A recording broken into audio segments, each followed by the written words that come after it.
Holland and Karen Magoon. The latest weather forecasts lead us to expect impacts to the majority of the state starting tomorrow and lasting into next week. Between snow, sleet, ice, freezing rain, and bitterly cold temperatures, this storm is expected to cause major disruptions to your daily life, possibly for days. Our message to North Carolina is simple. This is a serious storm. We are taking it seriously, and so should you. On Wednesday, I declared a state of emergency across North Carolina to mobilize resources in advance of the storm. We've activated the State Emergency Response Team, a cross-agency group that includes the Department of Transportation, the Department of Public Safety, the North Carolina National Guard, the State Highway Patrol, and our state's utilities. The NCDOT has already put down 2.8 million gallons of brine to pre-treat the roads and is ready to salt the roads and plow them once the storm begins. The State Emergency Response Team has shipped pallets of meals and drinking water around the state in preparation. Some localities are starting to open warming centers, so check your local government emergency management's website to see what options are available near you. And utilities like Duke Energy have brought in more than 18,000 workers from around the country to help restore power where necessary. At this time, because of expected ice accumulation and cold temperatures, our greatest concerns remain unsafe travel and power outages that could last for days. So we recommend that you take the following actions to navigate this winter weather event. First, stay informed. Make sure you're following your local media, the National Weather Service, and your local emergency management agency for the latest updates and recommendations. Second, get disaster supplies ready now in case you lose power and can't leave home for a few days. You may need water, non-perishable food, medication, and other supplies for 3 to 5 days for each person and pet in your household. You may also need a flashlight and fresh batteries, a battery-operated radio, a way to keep your phone charged, and blankets and winter clothing. Visit readync.gov for more detailed information about how to prepare for a storm. Third, make a plan. Make a plan for if the power goes out, how you'll safely keep warm, what you'll eat, and who you will call in case you need help. Be ready to reach out to family or authorities for help if you're without power for an extended period of time. The effects of the storm could last for days. Fourth, stay off the roads starting tomorrow. For your own safety and that of others, please do not drive unless it is necessary. And that request will likely extend beyond the weekend. Next week is going to be cold. We expect the temperature to fall below freezing every night for the next 7 days. That means whatever ice or snow that turns to slush during the day will freeze again overnight. Black ice will remain a risk in many places into next week. So plan for the possibility that you'll be stuck at home for a few days. Fifth and finally, as you're getting ready yourself, don't forget to check on your loved ones, neighbors, and anyone you know who might be vulnerable, including the elderly. Over the past year, I've been inspired time and again by the many North Carolinians I've seen lending a helping hand to their neighbors in need. So please look out for your family and yourself and for your neighbors too. North Carolina, that's how we're going to get through this storm together. Thank you. I'll now turn it over to Director Ray and then Secretary Johnson. Director Ray. Thank you, Governor. Good morning, everyone. Winter storm warnings and ice warnings are now in effect through midday Monday for the mountains and the Piedmont. A winter storm watch remains in effect farther east, and as accumulation types and amounts become clearer, the watch will transition to warnings or advisories. Significant wintry precipitation is forecast over the weekend, with major impacts lingering into early next week as dangerously cold temperatures are forecast.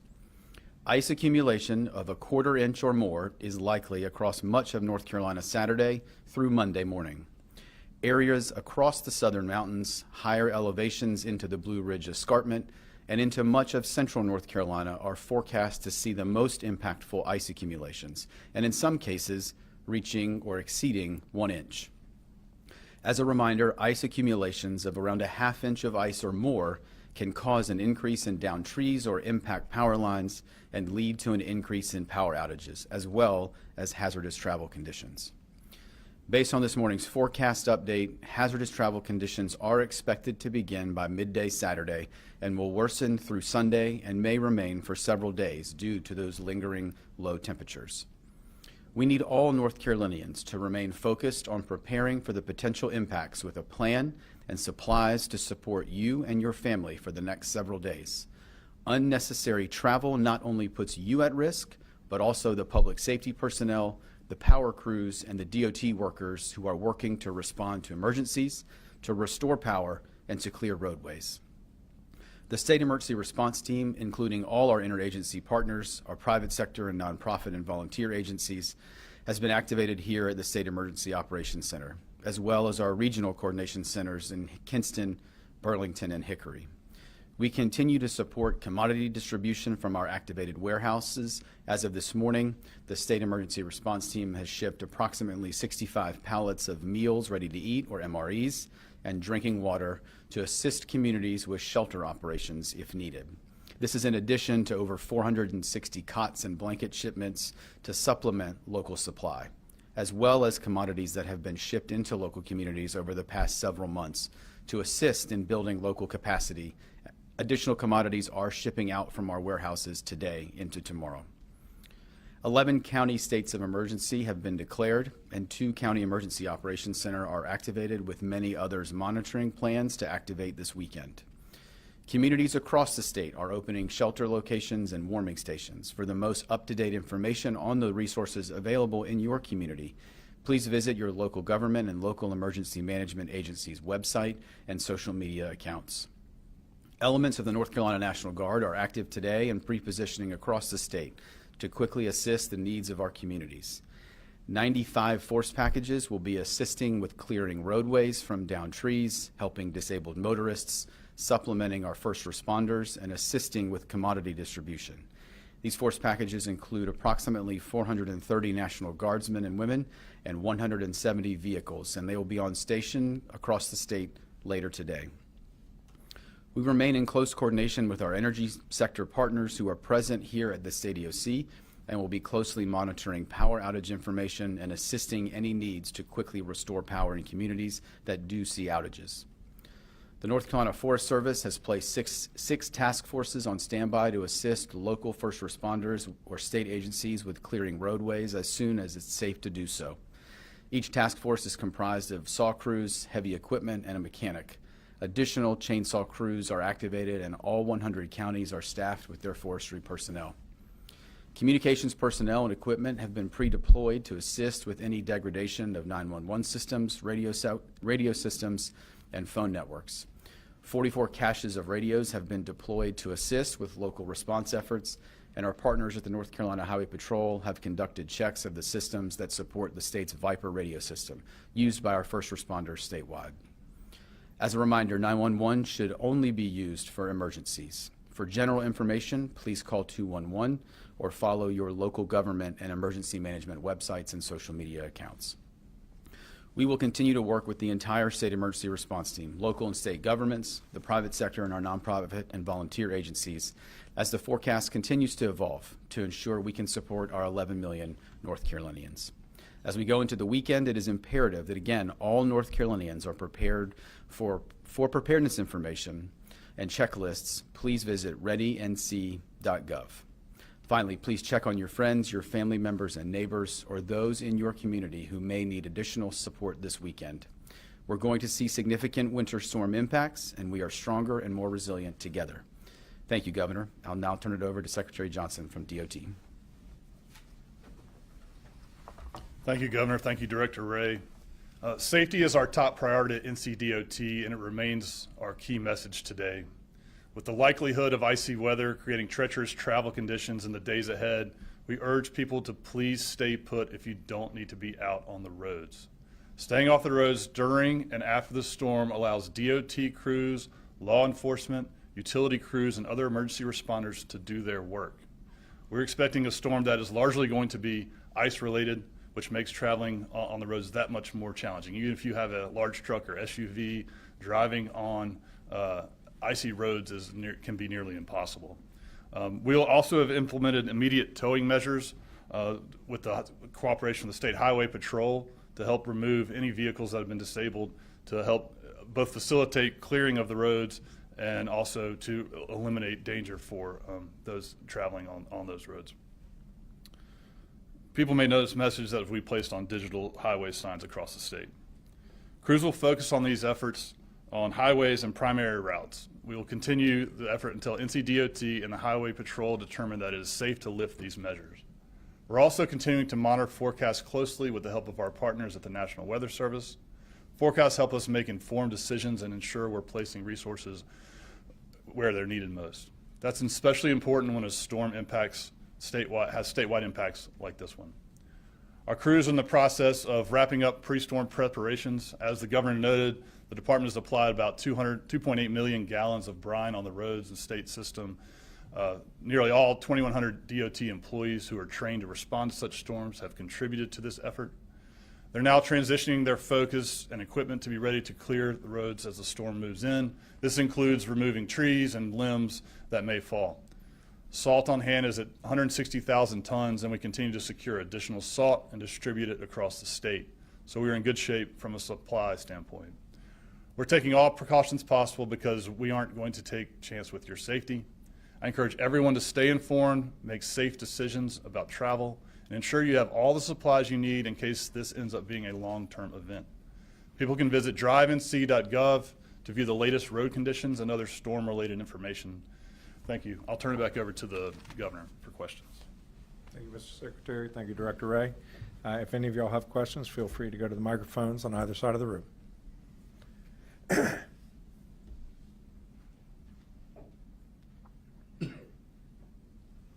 Yes. Hi, Caroline Yaffa with WRAL News.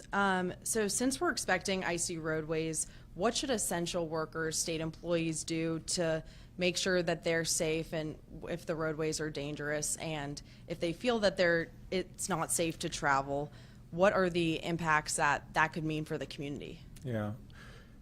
One area that we have a special concern is whenever you have vulnerable people together, whether that's at a retirement center or at a hospital, and each of those facilities have their own emergency plans. And part of that is having the preparation that folks may have to spend the night at their place of work so that they don't have to travel on the roads back and forth and put themselves at risk or find themselves unable to get back to work where they are desperately needed by the patients or residents of that community.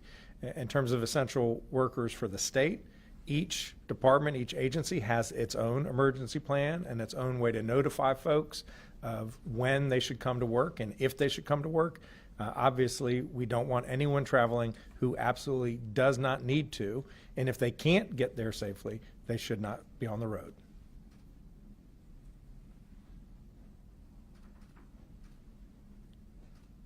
Hi, this is Laura Hackett with Blue Ridge Public Radio. I'm wondering if the state has been in touch with cell service providers and if damage to cell towers and outages are anticipated.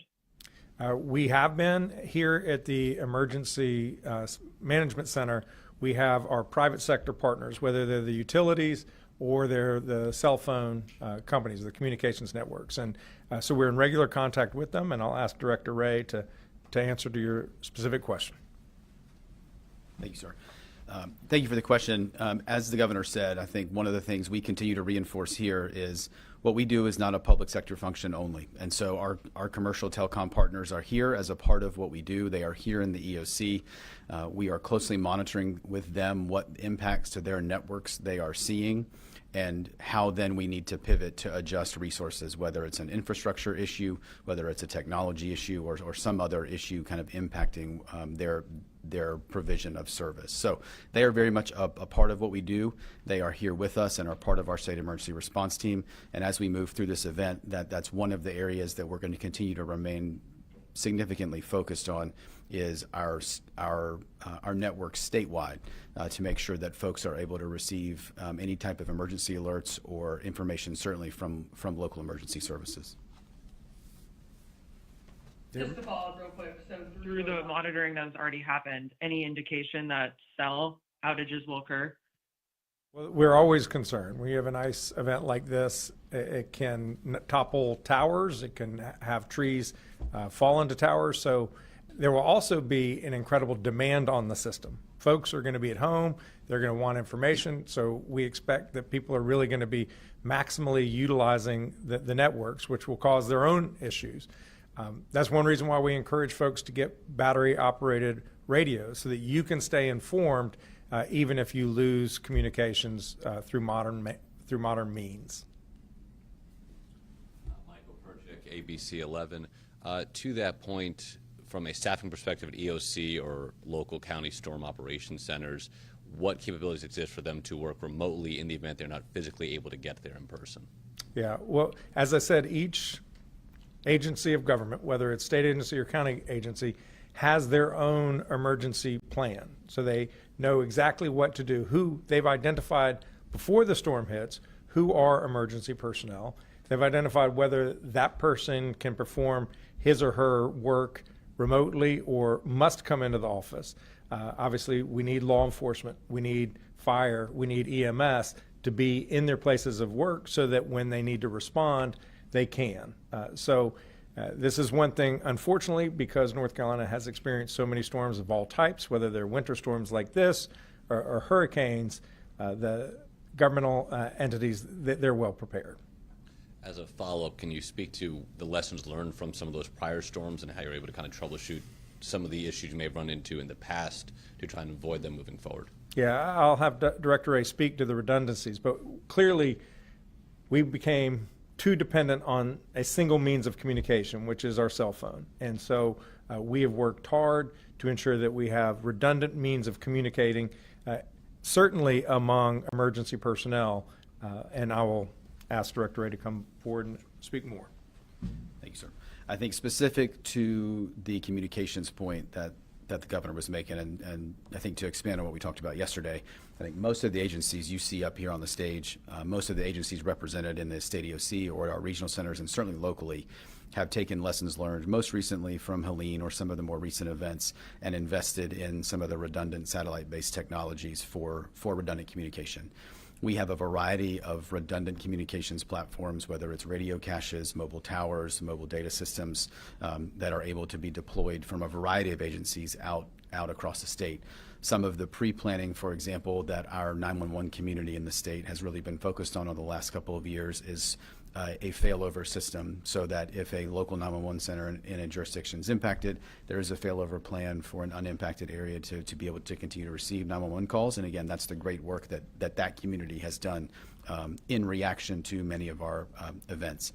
I think broadly, we always want to take a retrospective look at what we do and how we do it and how we can get better. We've done that for every event, low-level ones or major ones like we've experienced in the last couple of years, and it's certainly one that we will continue to do as we all move through this event. And just to add, I'll ask Colonel Johnson to come forward. He just briefed me on an investment that the Highway Patrol has done in the Viper network to help ensure its continued functionality even when a tower or two gets knocked out. And the radios. You can talk about radios. Yes, sir. Thank you, Governor. To that question, so the patrol maintains the state communication system across the state.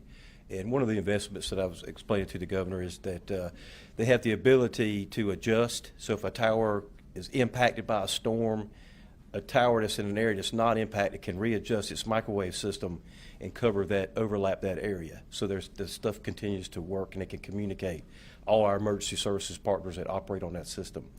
Then another thing we have, so if you have a local agency has their communication system that's not totally on the Viper state system, we have, Director Ray mentioned it, caches of radios. What that is handheld radios that operate on this state communication system. We have about a little over 3,000 of those. We can deploy those things into those communities and hand them to these agencies so they can operate. Yes, sir. Thank you. Thanks. Any other questions in the room? If not, we'll go to those who are calling in. If you could please identify yourself and where you're calling from. Hi, this is Claudia Rivera Coto with Enlace Latino NC. Regarding shelters, what assurance are there in place to ensure Latino communities can access them without being questioned about immigration status or required to show state IDs or even having the information shared with ICE? Yeah. The shelters are operated locally, and we are in contact with our county management agencies, emergency management agencies. 11 counties have so far declared a state of emergency. Others we expect will do so today. Whether or not a local emergency has been declared, many counties are preparing either shelters or warming stations, and they are welcoming all people to come in. Director, anything to add? Thank you. Any other questions? As a follow-up to that, there are no written policies that explicitly prevent asking this type of information from the residents? Can't speak to what the county policies are. Director Ray? I think, as the governor said, I think our focus here at a state level and the focus of the public safety communities at a local level for an event like this is how do we provide necessary support and services to all North Carolinians. And so they are going to implement those warming stations based on their local operations. And again, their focus is how do we get people safe? So I would reinforce what the governor said is that locally they are making preparations to deal with all people in their communities. We don't want anyone who is in need of shelter at risk of freezing to death to not seek that help.